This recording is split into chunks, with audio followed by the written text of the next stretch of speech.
तो बच्चों, हमने पाठ 2 हींग वाला आधा पढ़ लिया था, जिसमें सावित्री हींग वाले से हींग ले लेती है तो उसके बच्चे उस पर नाराज हो जाते हैं। अब उसके आगे का हम आज पढ़ते हैं। और फिर होली आई थी, होली के अवसर पर वहाँ पर एक क्या हो गया था, हिंदू मुसलमान के दंगे हो गए थे। अब उसके आगे का हम पढ़ते हैं। मुसलमान मरने वालों में 2 खान भी थे। इससे खान लोगों ने बड़ा उपद्रव मचाया। उपद्रव यानी होता है दंगा। उपद्रव यानी दंगा मचाया, परंतु सब जगह नहीं। जिस मोहल्ले में खान मारे गए थे, वहाँ पर खानों के उपद्रव ने भयंकर रूप धारण कर लिया था। उन्होंने कई हिंदुओं की दुकानें लूट ली, घरों में आग लगा दी और न जाने क्या क्या किया। ये दंगे होते हैं तब ऐसा ही होता है। बेमतलब हर किसी को पिसना पड़ता है। किसी की कोई गलती नहीं होती तो भी उसका नुकसान उसको भुगतना पड़ता है और बेमतलब फालतू लोग मारे जाते हैं। इससे दोनों ही कौम में नुकसान होता है। ऐसा नहीं कि एक ही में, दोनों में ही नुकसान होता है। सिर्फ कुछ लोगों की नासमझी के कारण ऐसा होता है। परिणाम, आग लगा दी और जाने क्या क्या किया। धारा 144 के साथ साथ धारा 144 में कर्फ्यू लग जाता है। कर्फ्यू ऑर्डर भी लगाया गया। परिणाम यह हुआ कि हिंदुओं की होली न जल पाई। वे हिंदू के प्राणों के ग्राहक हो रहे थे, यानी कि वह हिंदुओं को मारने पर उतारू हो रहे थे। शहर में भयंकर आतंक छाया हुआ था। आतंक का अर्थ होता है भय। भय छाया हुआ था चारों तरफ। जब ऐसा माहौल होगा तो सबको डर तो लगेगा ही। कौन किस पर किस समय घात कर दे, कुछ ठिकाना न था। ऊपर में सब जगह शांति दिखाई देती थी। शांति दिखाई देती थी, परंतु अंदर ही अंदर एक भयंकर अग्नि सुलग रही थी। 2 खान मारे गए हैं। सावित्री कभी कभी सोचती, हींग वाला खान तो नहीं मार डाला गया। फिर सोचती, मार डाला गया हो तो मरने दो, दूसरे हींग वाले भी तो होंगे। परंतु न जाने क्यों हींग वाले खान की याद उसे प्राय आ जाया करती थी। जब हम किसी से ज़्यादा बातचीत कर लेते हैं या ऐसा आने जाने लग जाता है तो हमें क्या होता है कि उनकी आदत हो जाती है। उनका बारे में सुनते हैं तो दुख होने लगता है। तो उसको भी डर था कि कहीं वो भी खान था तो कहीं वह तो नहीं मारा गया।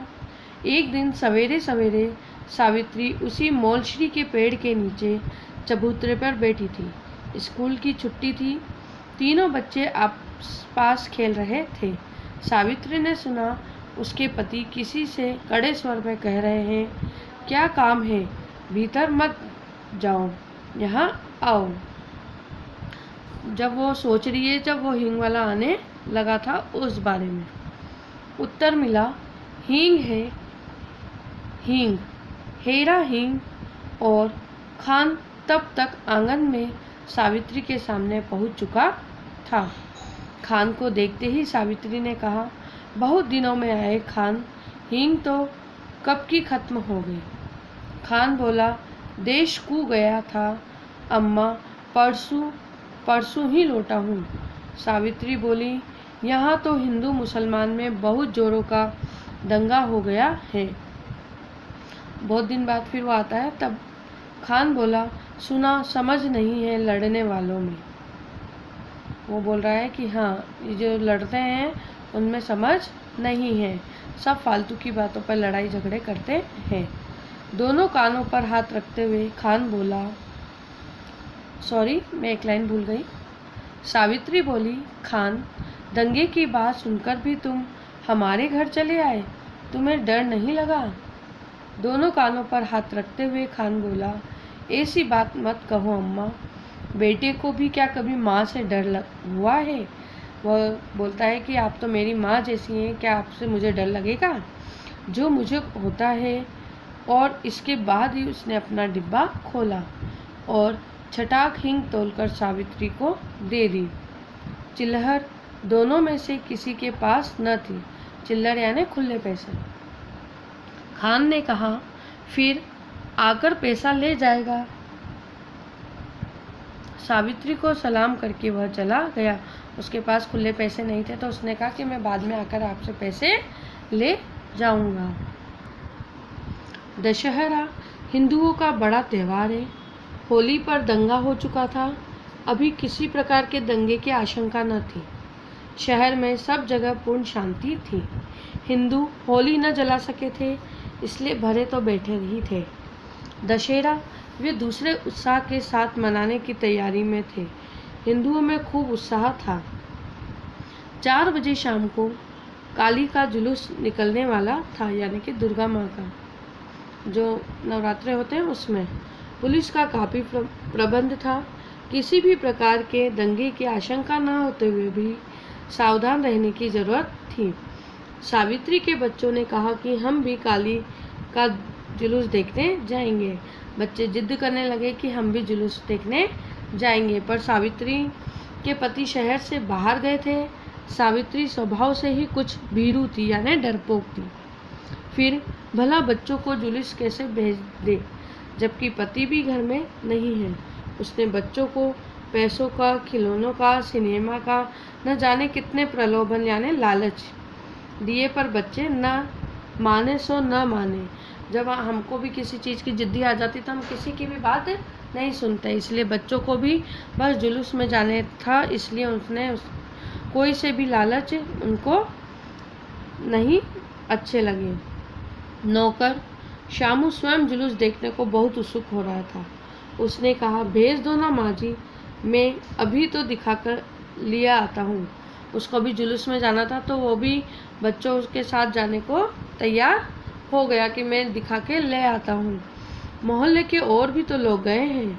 कई कल्पित नाम शामू, कल्पित यानी कल्पना से भरे, शामू गिना गया।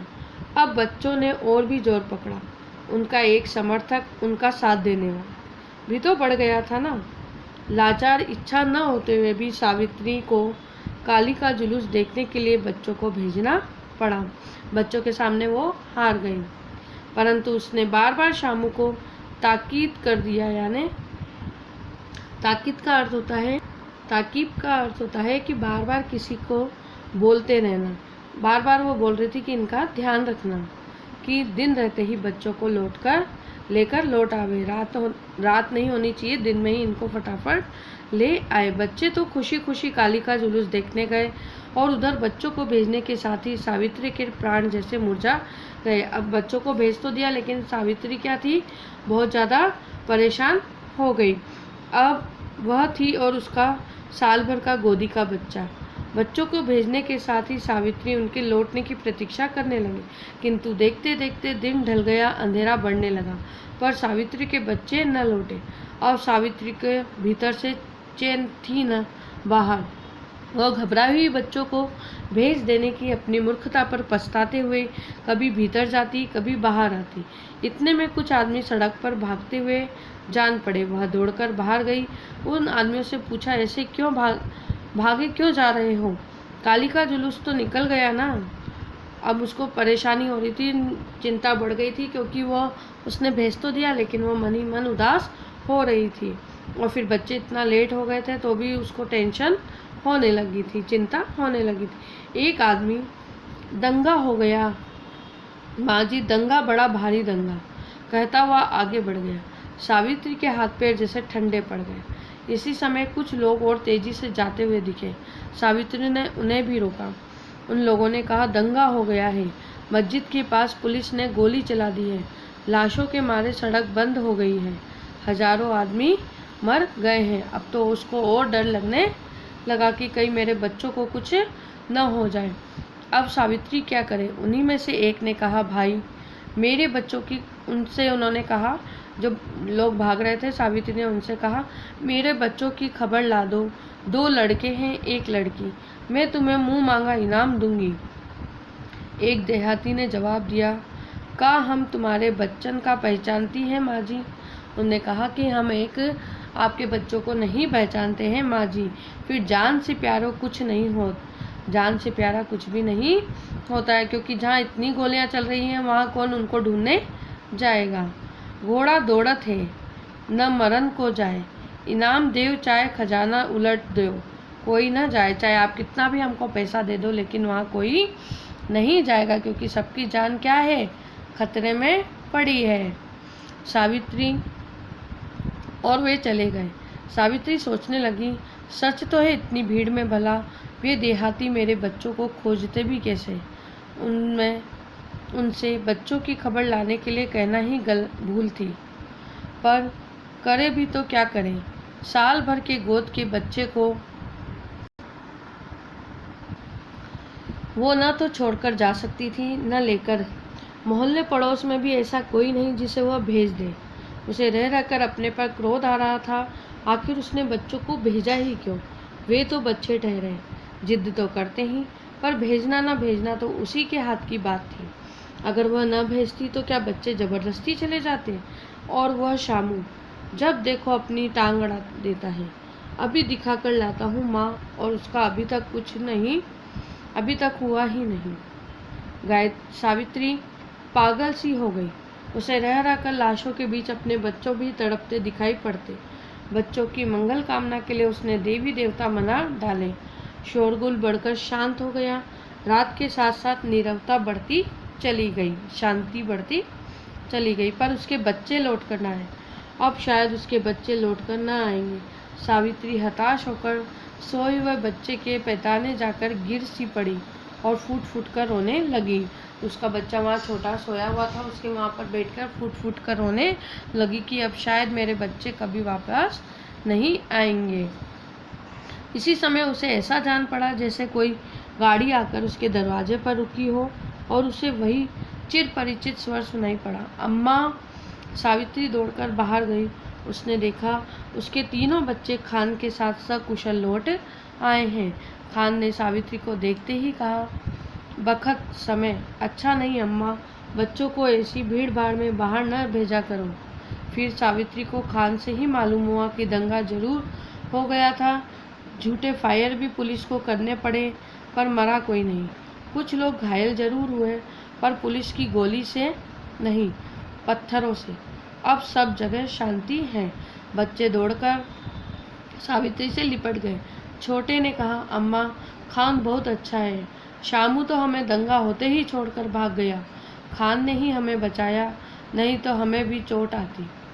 सावित्री ने पूछा, अच्छा अब तो खान से हींग लेने दोगे? बच्चों ने एक स्वर में कहा, हाँ हाँ जरूर लेने देंगे, खान तो हमारा दोस्त है। खान ने डपट कर कहा, नहीं दोस्त नहीं, हम तुम्हारा भाई है।